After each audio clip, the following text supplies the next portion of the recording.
huge amount of data. If you look at the last, the device complexity, if the device complexity is increasing, you'll find less number of solutions, more number of solutions based on the device which you get. A Raspberry Pi, you can build a lot of solutions. For an airplane, you can limit that device. You can build as if you want. So for very complex and expensive devices, where the cost of hardware and software solution is acceptable, so you can put more and more income into it, and they can actually build whatever you wish to be. And these are the emerging challenges, the challenges which you might see in IT today. Can you tell me what exactly is the issue with IoT? Why it is not that prevalent today? What is stopping from that? Can anyone say what exactly issue you see if you are developing an IoT solution? Practical problems. Sorry? No, scalability is not a problem. We have scalability problem. We have solutions for scalableness. I'll show you one. But more than scalability, what exactly is the issue? Why Google Glass is not good? Why it got failed? Exactly, security. So there is a company which I know very well who actually created a phone app to unlock a car. That's pretty good. It's very good. They just missed one use case while building this. What if you sell a car? What if you sell your car to me? Can I unlock that? Can you unlock my car? That's a scary solution. And what if I can control my car, running car, from your device? Quite scary. Imagine in a flight situation where someone can send a control or a command to a flight running beyond reasonable. So these are the privacy and security constraints which are actually the challenges for any IoT solution to actually get into utilize it properly. Yeah, scale is one part, but scale is not addressed. It's not like I can't work with this scale. Because advent of cloud, that's the reason yesterday's session is a foundation session. With the advent of cloud, you have a data center, you have 24 data centers to scale your workloads. Yeah, it is a challenge, but you can still do it. But security or privacy, you should be thinking of it when you are doing something. If you are not realizing that on the day one, your solution will go nowhere. I know a very innovative solution which was developed by a company in Hyderabad. How many are you buying water tins today? How many of you are buying water tins? Quite a people, correct. The rest of them use water filter. Speak out, it's a morning day, it's okay. You can shout now. Sorry? Yes? Okay. Can everyone afford a 25,000 or 30,000 water filter at their home? Quite not possible. Some people can afford, some people can buy normal thing. And there is a company which said, okay, I'll give you 25,000 rupees water filter, but I'll charge you per glass basis. They installed an IoT solution within the filter which can tell how many glasses they are consuming. Based on that, they'll charge it. So win-win situation for both of us. They'll get their money back, they are just giving you the hardware, they are actually sealing the hardware and giving it to you on your room. And for a bachelor, it is a good thing.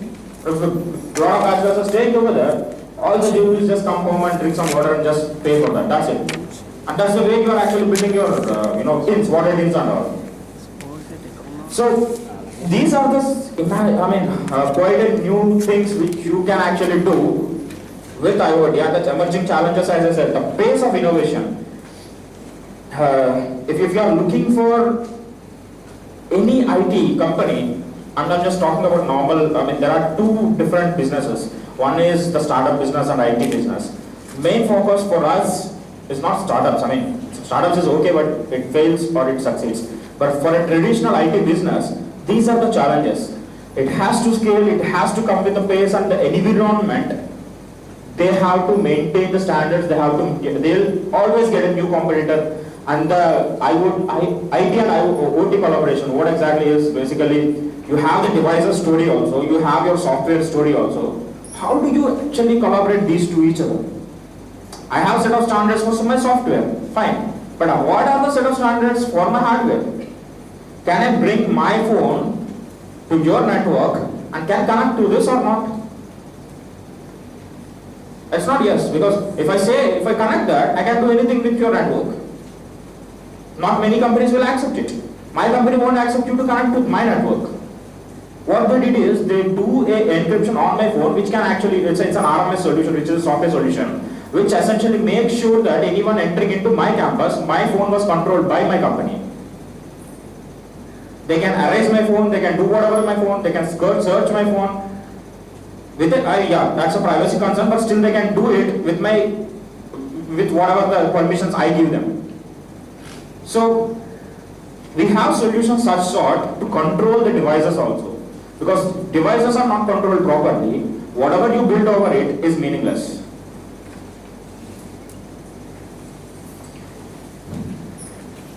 Yeah, this is a very good diagram, and I want you to focus on this diagram for another 5 minutes. This is a cloud pattern we usually follow. This is a practical pattern which actually works, and this is a normal cloud pattern which we usually follow. And these are based on Azure services. So you have a lot of, let's talk about this. The first challenge for any cloud design pattern is you have to have a field, you have a heterogeneous number of devices. You have a lot of devices which you can't even control properly. And every device can actually transmit a lot of data, which is not known by Microsoft. If we are building a service, we don't know how many protocols are existing in the world. You may build a new protocol. So essentially the field gateway and protocol adaptation, these two components are essentially two different components which can make sure that the IoT hub or event hub, the services which we have in Azure, can understand the protocols what devices can transmit to Azure. As simple as that. Clear on this?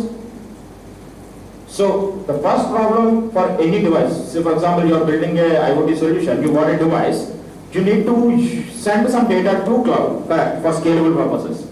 For sending data, not every device can be read by Azure. So what we essentially do is we'll suggest either you use field gateway or protocol adaptation, which is like a protocol translation, to ensure that we have two services called IoT and event hubs. IoT hub is a control and command service. It can send the controls to and fro. Event hub is a just extraction. It can only receive the messages. So either you use based upon real requirement, again Lego pieces, use your requirement and actually use IoT or event hub, which is essentially a cloud gateway. Once your data, basically a small sensor which is transmitting a lot of data, reaches to cloud gateway, you have a lot of data, which is a very huge data coming in. So once you have the data, the next part is, till here, you are only concerned about device connectivity and management, that's it. Whether your data is actually flowing into the cloud gateway properly or not. Once it actually goes to the cloud gateway, the device management, the next step is how to analyze and see data into it. You'll get a lot of chunks of data. Doesn't make any sense for you. You have to see what exactly is the data. For that, we define 3 paths. First path is batch and visualizations. I have a whole bunch of data where I'll move to a blob storage or a permanent storage where I use Word, PowerPoint, whatever. Search, Azure search, and actually see a report of it. It's a reporting, batching and visualization. We use, if you look at the services, we can use HD Insight, which is like a MapReduce program, ML, Power BI, Data Factory. These are kind of services which you can actually use over this data to have a batch and visualizations. Batch analytics and visualizations over it. The second part is hot path. Hot path is essentially, I'll come to this, there is a third path also, and hot path business logic. Hot path analytics and business logic are two different paths. Just think of this way, have a set of data where I can actually use it for visualization, or I can actually query the data on the fly and see what's happening. Say for example, if production system in a company is transmitting a lot of data which is of a heat sensor. If the heat sensor is growing, if the heat is growing for a machine, I have to immediately get an alert. Not after 1 hour or two, immediately I have to get an alert. That's where this hot path analytics and hot path business logic will tell me, hey, this machine is going to burst out. Send me an alert. That's the business logic. Hot path analytics will show me how many machines are already blown. So you have a set of data which you can actually use different services. Forget not Lego pieces. From HD Insight to Service Fabric, and these are services in Azure. So you can use one of these services to ensure that you can do whatever you wanted to do over the data. I can find the machine which is not working properly. I can find the machine which is already blown. I can find a machine. I can actually predict machines saying these are the machines which are going to blow in future. And the next stage of analytics and operational insights is presentation. So once you have a lot of data which you are doing a lot of business logic over it, you need to present that to end user, correct? The presentation can be from a tablet, web services, Microsoft Dynamics product, Microsoft BizTalk services, whatever. We have a lot of products which can actually talk to this data, present it in a user interactable form. From Excel sheet to Dynamics CRM. So let me revise this. So the first problem for any IoT developer is to understand the devices, connectivity and manage them properly. The second part is analyze that using different services. The third part is present it properly. Once you do this, that's a typical flow of an IoT project. And that's what we follow for any IoT solution. I'll show you 4 solutions which we have done so far. And I'll also present you videos also, which actually talks about those solutions. Clear on this? Any doubts? Yes or no? Sorry? Yes or no? Yeah. Just means you have doubts. So, these are the services for IoT in Azure which you can use for IoT. As I said, for devices we have a URL which, we have some of devices which we fund to transmit the data. Windows 10 Universal Platform released a IoT core footprint also, which you can put on device and use it for data generation. Unlike Raspberry Pi, you can have Windows, unlike Linux, you can have Windows also, as is on the devices. And for device connectivity, we have Service Bus, IoT Hub, Event Hubs, and we also support external data sources to be connected. For storage, we have SQL database, tables, document DB. So external data source is something like we open plugins, you can build your own product and give it to us. For analytics, we have machine learning as a service, stream analytics, which is a rapid flow of data where you can query real time. That's a service. HD Insight for MapReduce, Data Factory for actually combining all the data from different sources and putting it into a single data source. It's kind of SSIS package, integration services. Presentation, we have app service, Power BI, notification hubs, mobile services, BizTalk services. These are pretty much self-explanatory, so which some of the interesting facts are notification hubs, which can push notify when your machine is down. When your car is, when you switch left the car, with your lights on, it can send a push notification to you that please switch off the battery, which is a good thing. It is reminding you.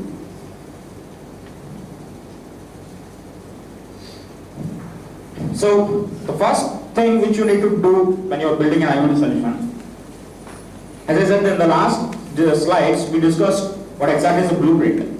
Now if you want to start building new, this is the first step you need to have. Think big, think to solve a problem, but start small. The reason is, all the devices in the market today are not standards. They are changing. And every company has its own proprietary devices. It is very hard to predict what exactly the data is coming from the device. Which essentially leads to my second principle. I'll tell you the second principle. But it is important to experiment with the device, learn, get the telemetry, and refine it and start with the next iteration. don't start, as I said, one company which I work did thought the concept of what if I sell a car, and they deployed it 100 cars. That's a big failure, because once you do this, it's a huge cost involved in it to come back. So start with small, do a sampling of devices, start with that, and then build it big. You should have a pattern. I mean, you should think big for the end result, but start with small number of devices.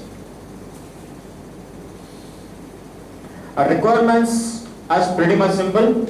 Every IoT architecture, you should have, you should evaluate, prototype and deploy, and you should provide a hard path or cold path also. As I said, you should not say, I will only give you hard path. Hard path as in the real-time data. You should store the data also. Ensure that you provide cold and hot paths for any solution, which will all help you in future. Because you miss some of the insights in your hot path can be detected from cold path. Cold path is the data dump which you can actually run machine learning predictive analysis over it. And forward node, low data latency should be considered. You will not have high bandwidths everywhere. So your device has to support the low bandwidth also, low latency also. The second one is, as I said, the telemetry. The best example, I already had given you a best example where you never know what exactly is device giving you. You should pull as much as telemetry as possible, the data which a device emits. You need to have more data, like if a car is emitting, what is the speed, what is the cycles, what is the engine capacity and all. You should understand, you should give a time frame also, that what time it is emitting this, which might not you will get from the device. So you need to understand what is the telemetry and start with telemetry. So you first initially start to have a device, include as much as telemetry as possible, get the data out. Once you get the data out, you might be in a position to actually refine the data or do your logic over there. If you don't understand what exactly the device is coming out, you'll never build a prototype which is efficient enough. And in this side, while you are building the telemetry or getting the telemetry out, don't forget the privacy and data constraints, security constraints. You are pulling the data from a real-time machine, which, if it falls to your wrong hands, can be devastating. So ensure that the telemetry you pull out of the data is private and secure. And this is the telemetry today. High-scale data ingestion via Event Hub. We have the services like Event Hub which can pull the data from different sources. So these are the Lego boxes again. These are the building blocks.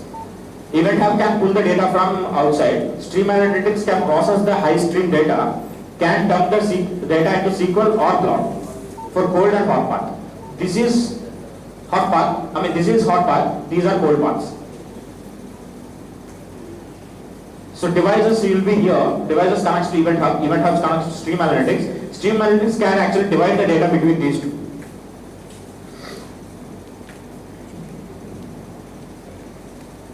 As I said, this is a small introduction of Event Hubs and Stream Analytics. You can find a lot of documentation over this. These are the service descriptions. Event Hubs are basically they are clouds. They can support millions of publishers. They can actually support HTTP, AMQP and MQTT protocols. You have a security, SaaS-based security for these services, and these can be pluggable for any cloud service like Stream Analytics.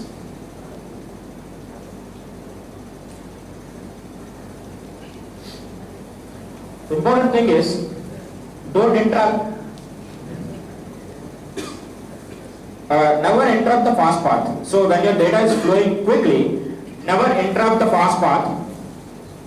You have to actually store the data. You don't change a lot of things in Stream Analytics.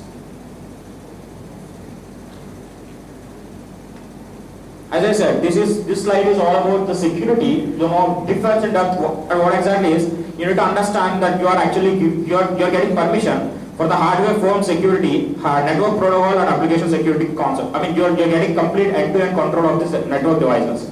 You need to ensure that security is a shared responsibility. Okay, so whatever the data you put in Azure, you have to ensure that it is secure.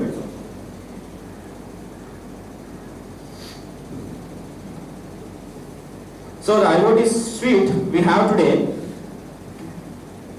can actually give you remote monitoring, assessment management. These are the common places where we use machine learning.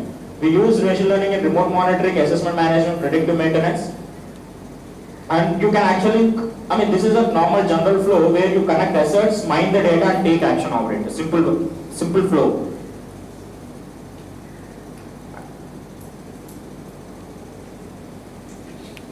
So I just made the previous slide, which I explained you in terms of Azure, in a much more simple way. So where you can, it's a block diagram, I can share this with you. There is a block diagram where you need to have, it's a generic block diagram for IoT. It's not related to Azure as such. It's a generic diagram where you actually have to deploy agent libraries, which can send the data to cloud gateway, which the events are getting processed and it actually goes to the presentation layer.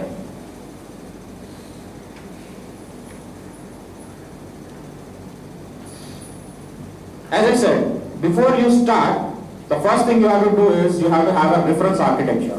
What you are actually trying to do. Think big.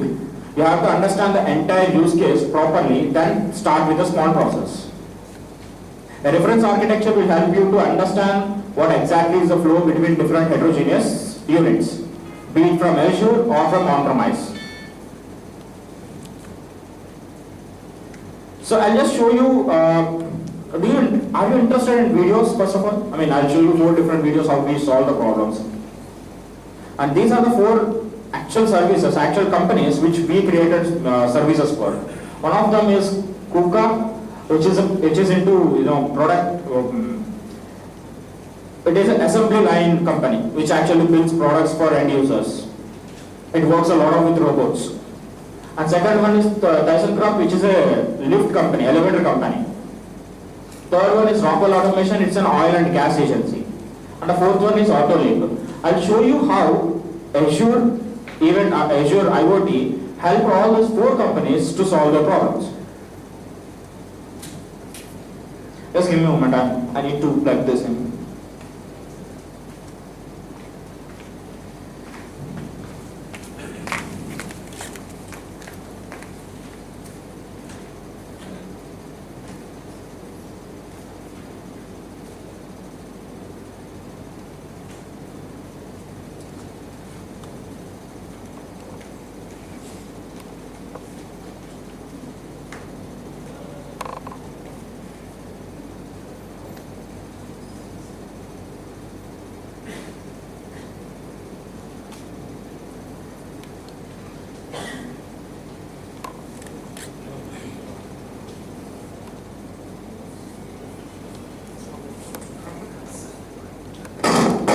Every 77 seconds, it takes hundreds of robots moving in symphony.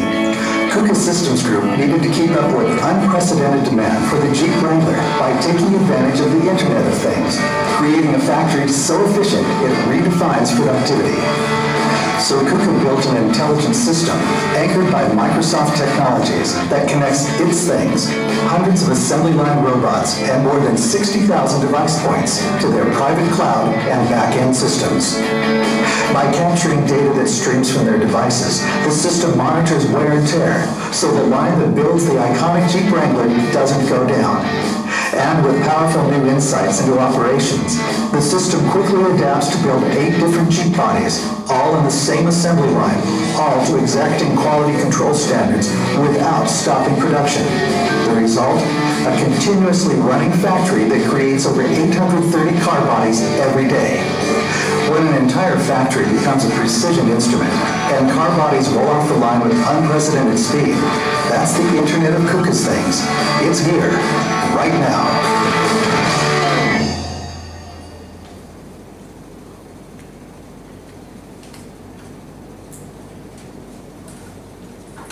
So it might be clear or it might not be clear. What exactly is trying to say is, the video is clumsy.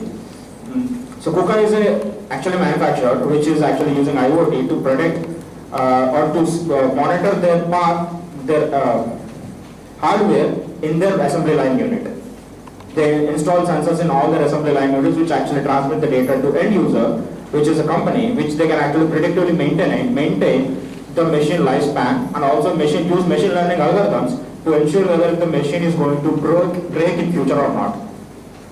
Which is a huge thing for a customer, where they won't need to stop the production line unit if the machine breaks.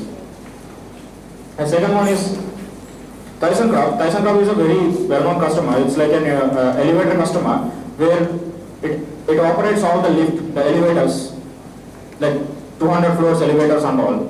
What exactly they do is, the simple example, what if your lift breaks down, the elevator breaks down?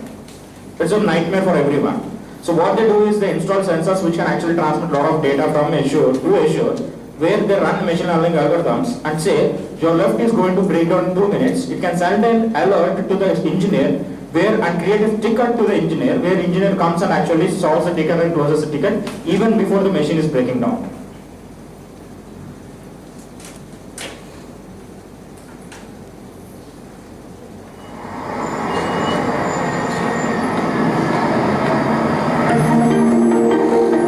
With 3 billion people moving into the world's cities in the next 3 decades, the world needs tall buildings, and tall buildings need elevators.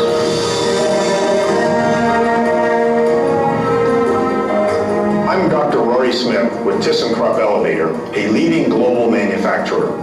Maintaining over 1.1 million of these machines annually and keeping them running safely and reliably 24/7 is our job one. We wanted to better compete in our industry by offering dramatically increased uptime.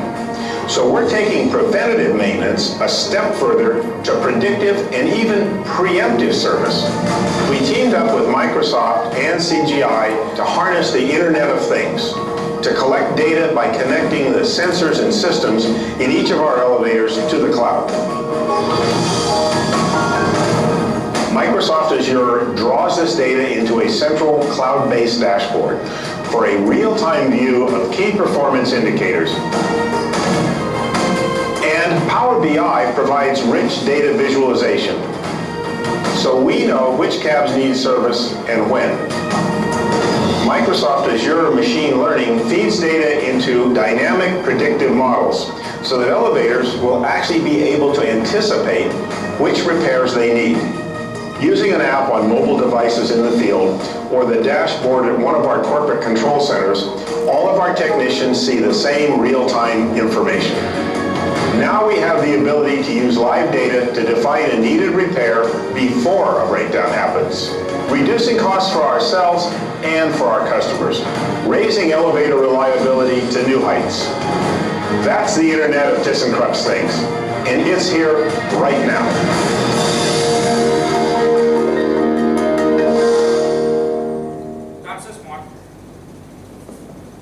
That's a smart city project which we actually undertook to ensure that the building elevators doesn't break as if they want to.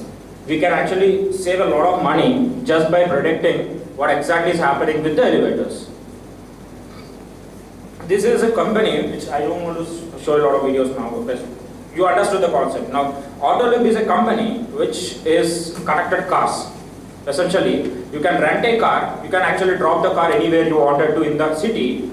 You can charge, you can pay by your card. So everything is automated. Your cars are connected to cloud systems, so that you don't need to have a manual intervention to it. The last thing is, I'll show you the simulation of Rockwell system which we developed. Rockwell is an oil and gas agency company. What I essentially do is, it's in the deserts, they have these pipelines. And the deserts, no one can go ahead and every day predict or see maintenance every time. So we built a dashboard which can emit the data in real time and tells which data pipe is breaking or what is the state of any data pipe. And I'll show you a demo of Rockwell automation on a screen which is simulated. It's not the real time one, but it's a simulated one. Just give me a moment.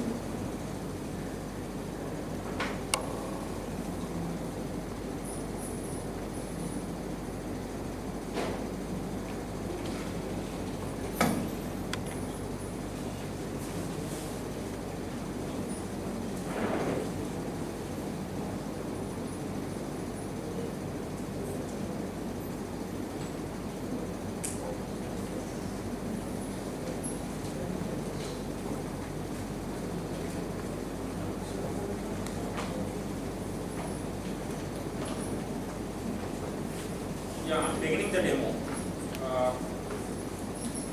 Please zoom out.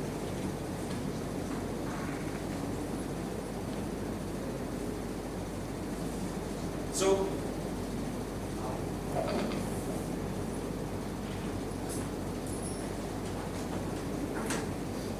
this is the simulation which we have done. This is the the start page where it will show you the extraction, logistics, refining. This is an application we did.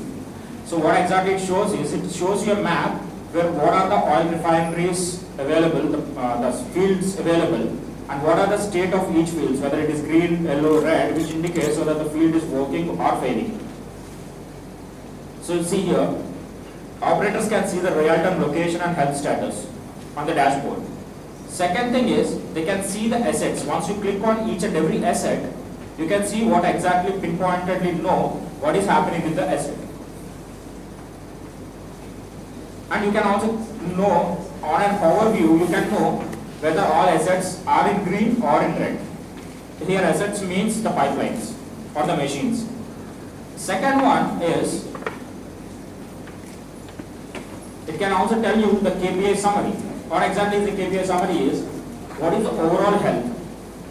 What is the overall health of all the machines? What is the processing health? What is the sales assessment? You can actually combine the data coming out of the machines and use that data along with the sales data to ensure what is the loss you are making, profit you are making. You can combine these two to have a complete dashboard. And you can also say how many orders you need to make. If the machine breaks, you have to purchase new one. So you can actually integrate your CRM data into this. See, integrate with existing systems can also be possible. Second one is alerts and warnings. This is a beautiful case which we actually did, which can tell you what are the alerts and warnings for all the sensors.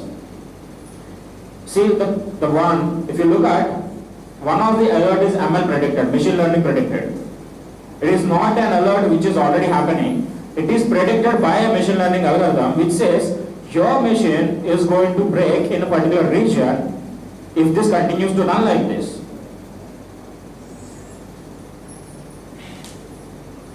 So you also, it will create a ticket, which is essentially a ticket for a customer, for a service person to close the ticket before it actually starts. He has to go there, he will have ample time. You don't need to, go and ask everyone whether the system is broken or not. He can see the dashboard once in a day, or he can get an alert from this dashboard. He can go to the site, actually fix the solution, or actually do the repairing or maintenance to the issue, and start actually making it normal again. So as I said, once you actually see the ticket issue, it can tell you what exactly is the part in the motor failed. If you look at a red mark, motor is working fine. So support engineer has to know where it failed, what he has to do. It also tells you or gives you hint about the overall health status and the issue where exactly is happening. It also gives you product quality details which can be used as an input. The product quality details will help you to take decisions whether you need to have a new product or actually fix the product based on the severity of the product, severity of the issue. The last one, conduct the maintenance. Go and fix it. Once you fix it, you can come to the same app,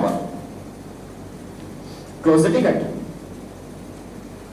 So he have all the issues, all the temperature, all the details live and running in the app. All he has to do is create the ticket, fix the issue, close it. And this is a real-time solution which we actually gave at its production. It's not something which I'm showing you a sample demo.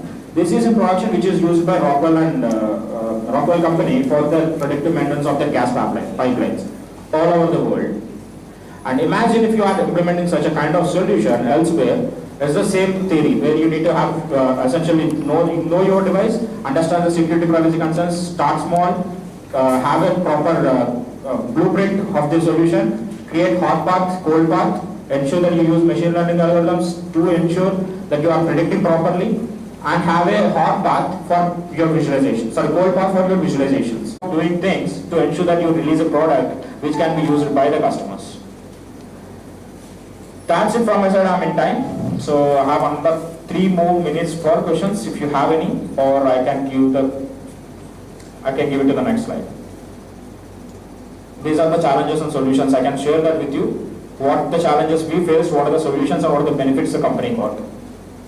That's it from my side. Thanks for the opportunity given for this opportunity.